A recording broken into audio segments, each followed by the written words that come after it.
Oh my gosh. I'm not proud of this. We have a lot of things to do right now.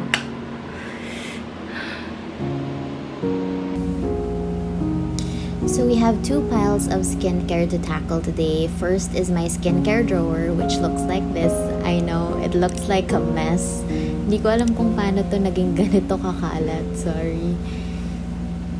So, yeah. I have my makeup kits. It's so messy.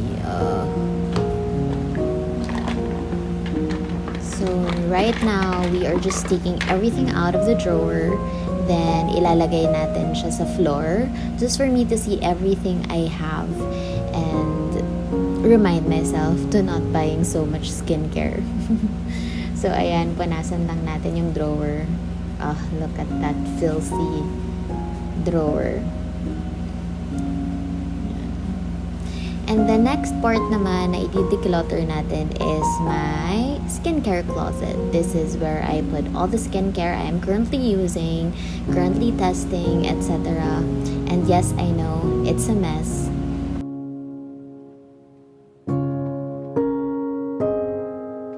We will be taking it out and put everything on the floor. This is also the part where I'm not a minimalist because it's also part of my job to do research and development for skincare. Nagdadahilan pa.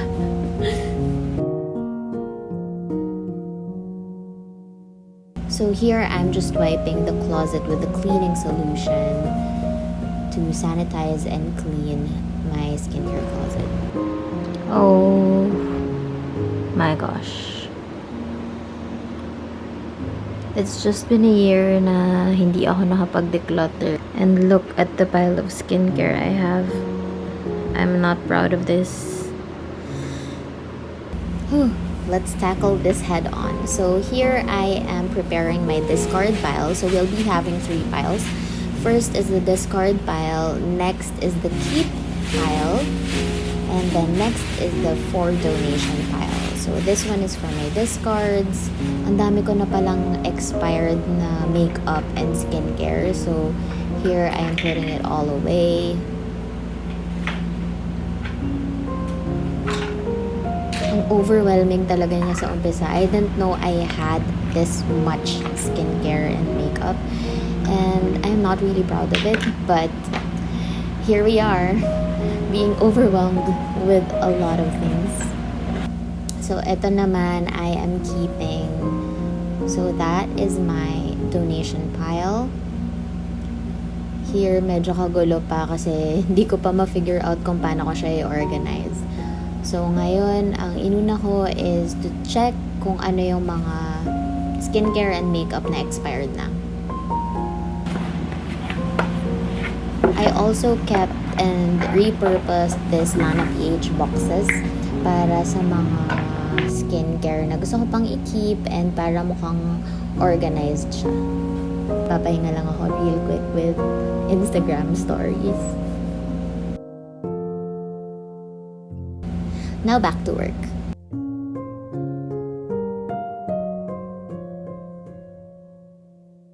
Here I'm drinking from my repurposed mayonnaise jar with Pocari Sweat.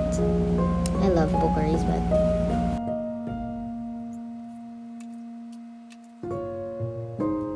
So I'm almost done. More than half of my closet are for discard, sa totoo lang.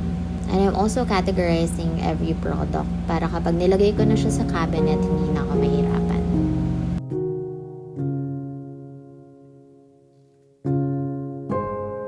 Konti na lang. This video, by the way, is brought to you by humblesustainability.com. They are a local sustainability startup and they challenged me to do a 7-day decluttering challenge. So for day 2, I am doing a skincare declutter. It's an amazing startup. So after you declutter, you just have to go to their website, book a free pickup. So sila na yung bahalang pumunta sa bahay nyo, pick up all the things you decluttered, and sila na bahala mag-repurpose, recycle, and or maybe repair.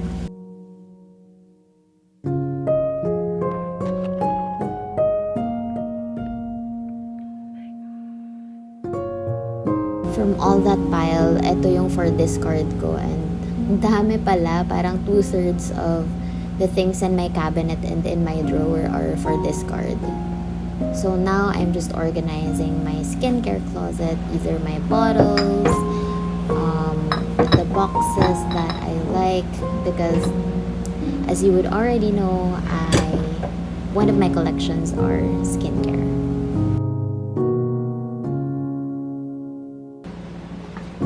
Ito naman yung for donation ko. I'm keeping it right here just so I get reminded every single time na, hey, donate me. Ito naman yung box ng mga nail polish ko.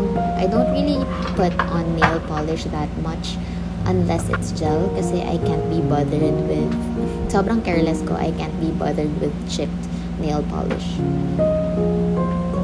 And I honestly don't have time to go to the salon, especially nowadays.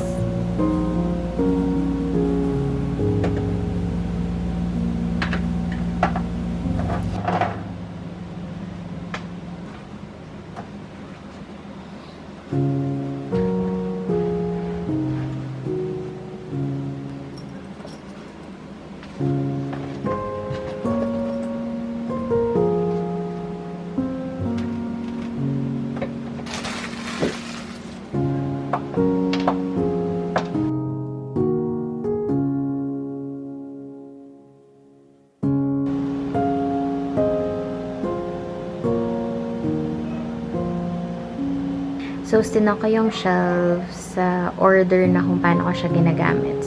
So, I also categorized every single one of them. So, dito yung sa underarms, toners, all of the toners, all of the BHAs, AHAs, mandelic acids, serums, body care, moisturizers, sunblock, lash and brow growth serum, my body oil, I love my oil, acne care, then medicines, and yung perfume. Ito naman yung mga lalagyan kapag magta-travel ako. Ayun, so this is how I organize the closet. Sa order na to, hindi ko na kailangang mag-isip kung anong sunod. And now we go back to our skincare drawer. Yung nakita nyo kaninang super kalat, I realized na ito na lang pala yung mga gusto ko from that mound of things.